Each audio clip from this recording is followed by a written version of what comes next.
So wavelength is Greek letter lambda. It's like an upside down Y. If you want to make a lambda, you do a little line, boop, big line, boop, like that. Or the opposite. Or you can do big line, little line. Okay. So that's lambda. Its wavelength. It is in meters.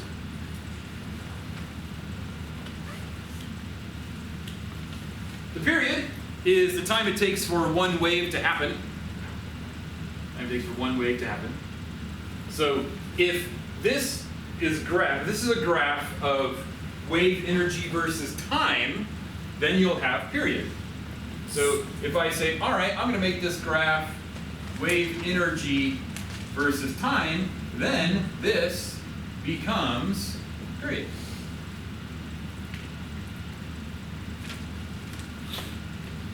If it's wave energy versus distance, then it becomes lambda. If it becomes wave energy versus time, then it's period. Time for one cycle, one wavelength. And you remember from, yeah, question? Is speed of light meters per second, so it cancels out frequency and wavelength? Yes, that's the next thing we're talking about. Frequency is the number of complete waves per second. Number of complete waves per second. It is, it has the unit of hertz, which is actually a per second. So a hertz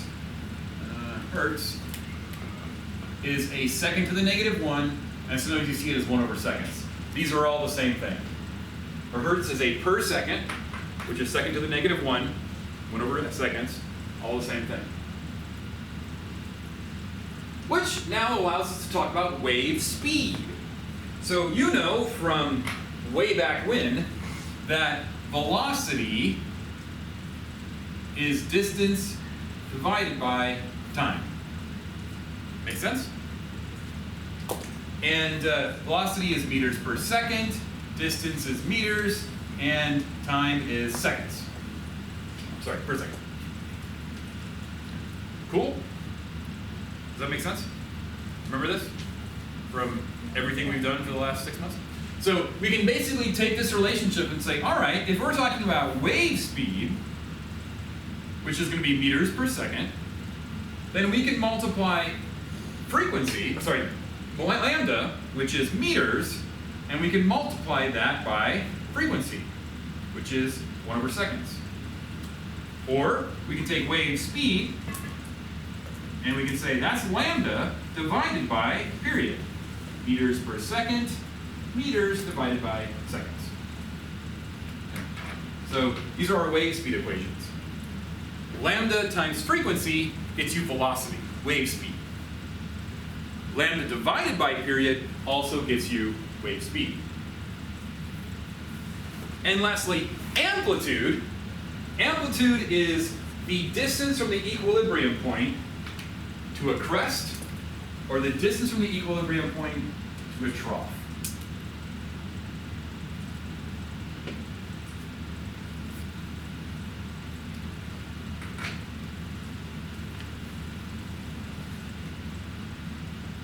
You might think of amplitude as the volume of a sound wave, the intensity of the wave, the brightness of a transverse wave. So it is, be careful, it is the point of equilibrium up to the crest, or the point of equilibrium down to the trough. So if you see a line that goes from crest to trough, that's 2 amplitudes.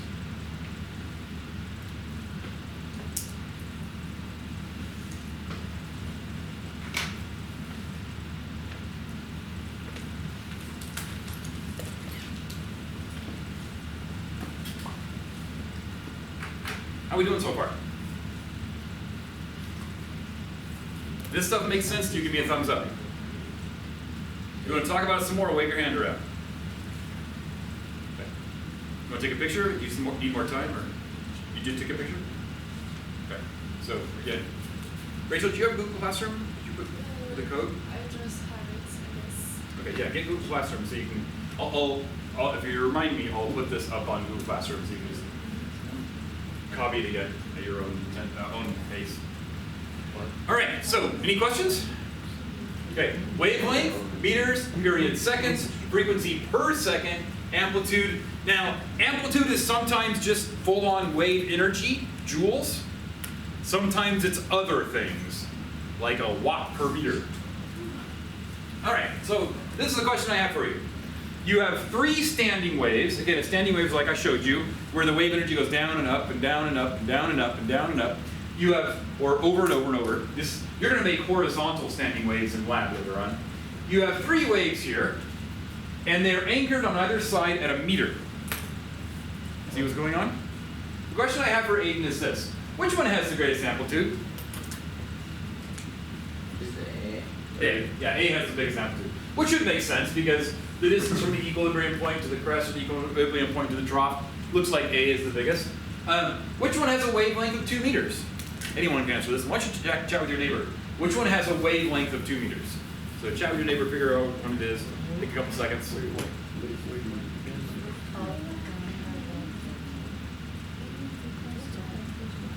Up the meter and then down. Oh yeah, you're right. If you think it's A, do one of these. If you think it's B, do one of these. If you think it's C, do one of these. What did we do? Hey, does it Is matter it what A? can you do it with? No. Is it A? Is it B? Or is it C? Seeing some A's, some B's. Oh, Front row, mostly B's, a couple of A's. Inspired I'm seeing a trust. C, some I C. know, right? So we're pretty much mixed. It looks like we got mostly A's. The answer is hey. A. The answer is A. Yes. Because this, how much of a wave is that? That's only half a wave. The other half of the wave keeps going this way, or it gets reflected back that way. This is only half lambda. So if it's anchored here at half lambda, that means the entire wave has a wavelength of 2 meters.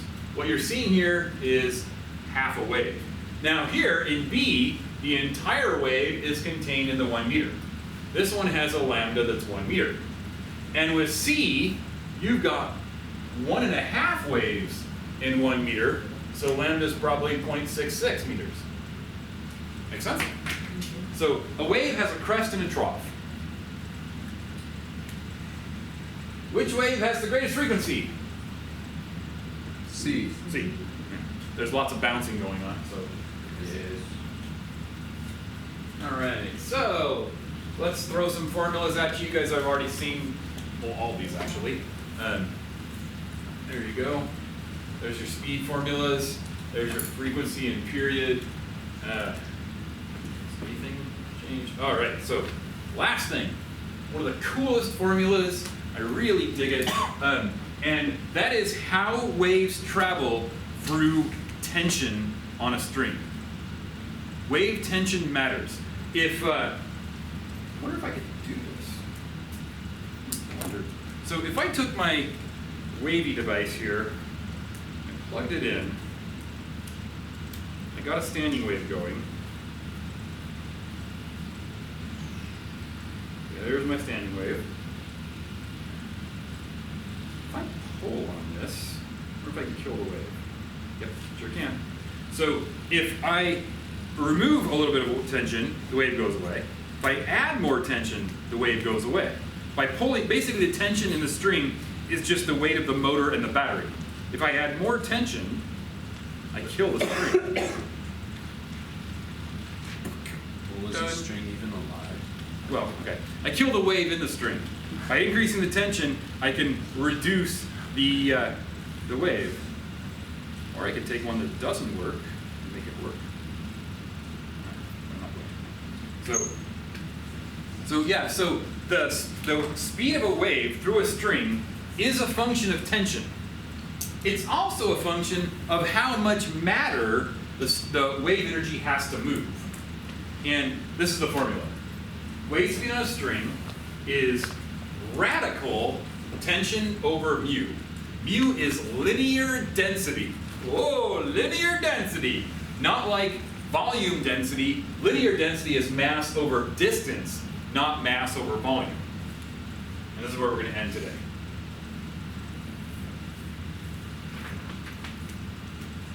One of my favorite labs you guys get to do. Maybe You want me Friday. to hit the Yes, button? please.